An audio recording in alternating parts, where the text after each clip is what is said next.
E assim, um orgulho muito grande por ver essa transformação na escola.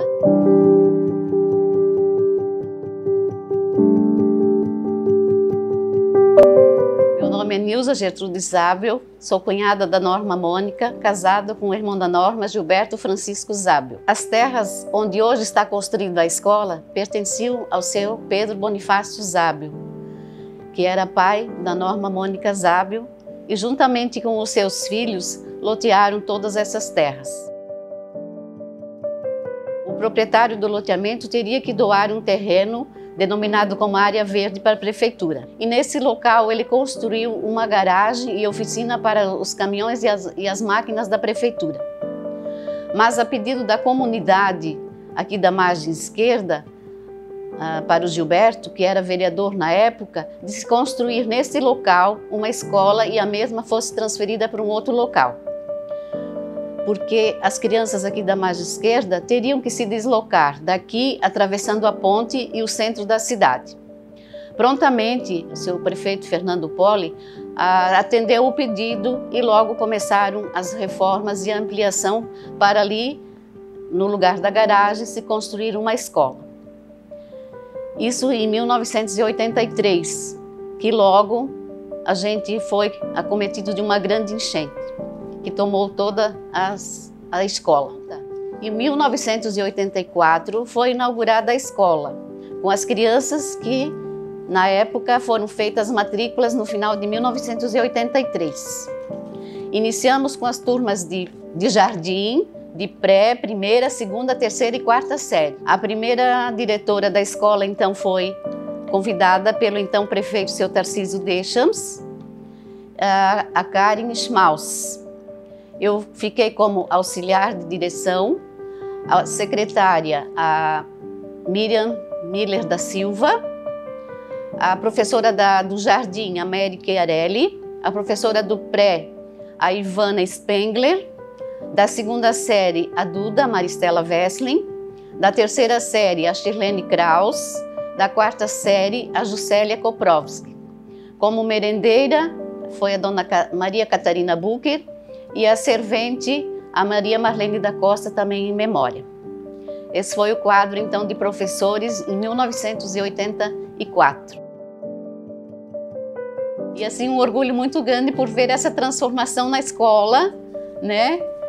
Que quem conhecia a Norma Mônica era um edifício, era um prédio com quatro paredes e dividido em salas de aula, né? Teve até uma situação, um fato, uma vez que uma mãe chegou com uma criança pequena para fazer matrícula e a criança não quis subir a escada, começou a chorar, pensando que era o hospital. Sim. Então, assim, e hoje em dia a escola é outra escola, né?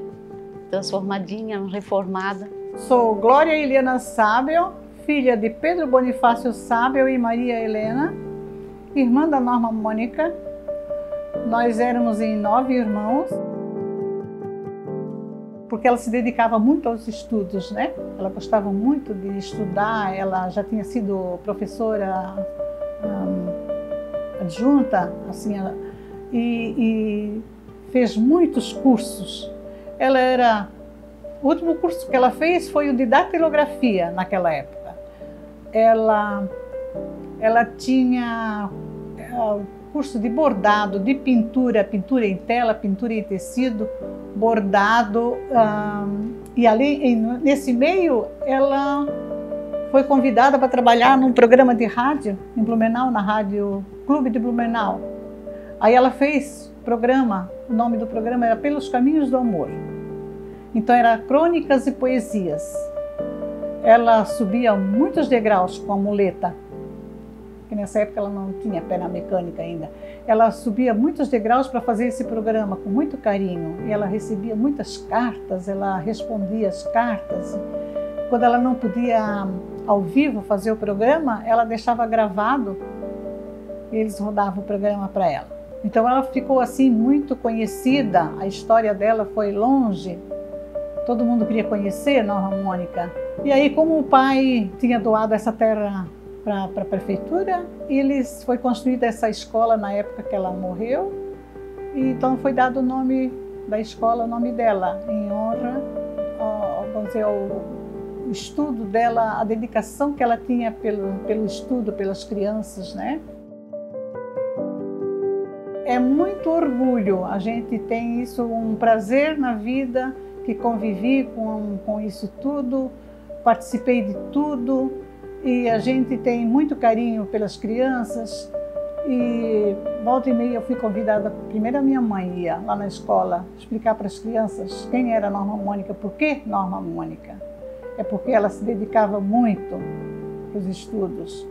Então ela escreveu, foi editado um livro, o nome do livro é A Outra Face da Dor, que um padre que era primo do meu pai, depois que a Norma morreu, ele pegou os manuscritos dela, daqui que tinha em casa, a mãe entregou para ele e ele levou para São Paulo. Ele trabalhava em Mogi das Cruzes e ele levou para a editora Santuário o manuscrito dela para editar um livro. E então, desse manuscrito, tudo, eles tiraram crônicas e poesias, algumas só, né? Aí tem a biografia dela e a quantidade de cirurgia que ela fez, 57 cirurgias. Naquela época bateu o recorde em cirurgias, mas nunca desistiu. Ela participou da nossa Rádio Clube de Gaspar, ela também tinha um programa que era de alma para alma, ela fazia, no mesmo estilo daquele lá de Blumenau. Também recebia cartinhas, tudo, até tem ali os livros onde eu tenho guardado, né? Porque eu fiquei cuidando da mãe, e aí a mãe tinha isso, e eu fiquei então com... Aí os livrinhos também, foi vendido na época muito, se foi feito muita doação. Aí tem ainda alguns, a mãe disse, tu fica aqui quando tu... Depois os outros que venham, para os mais velhos ela já tinha dado, para cada um filho, um livro. Então ela disse depois, então para os descendentes, depois tu entrega, faz a doação em meu nome. Ela tinha a crônica, a poesia dela e ela ia atrás de patrocínio, de modas e coisas. Ela sempre foi muito guerreira. Viveu a vida dela durante esses 12 anos de sofrimento, mas ela era muito alegre. Ela gostava de participar de tudo quanto era festa. Ela estava em casa, se soubesse que tinha um baile em tal lugar, ela fazia questão de ir e sentava lá em cima no palco com os músicos. Ela fazia amizade com todo mundo conhecia ela. Ela era convidada para fazer coroação de rainha das crianças, rainha de carnaval, rainha de estudante, essas coisas tudo ela tinha compromisso direto quando ela estava em casa. E a gente se sentia muito orgulhosa porque a gente acompanhou isso tudo, via o sofrimento dela, mas em compensação via assim que ela estava feliz. E assim foi a história da Norma Mônica.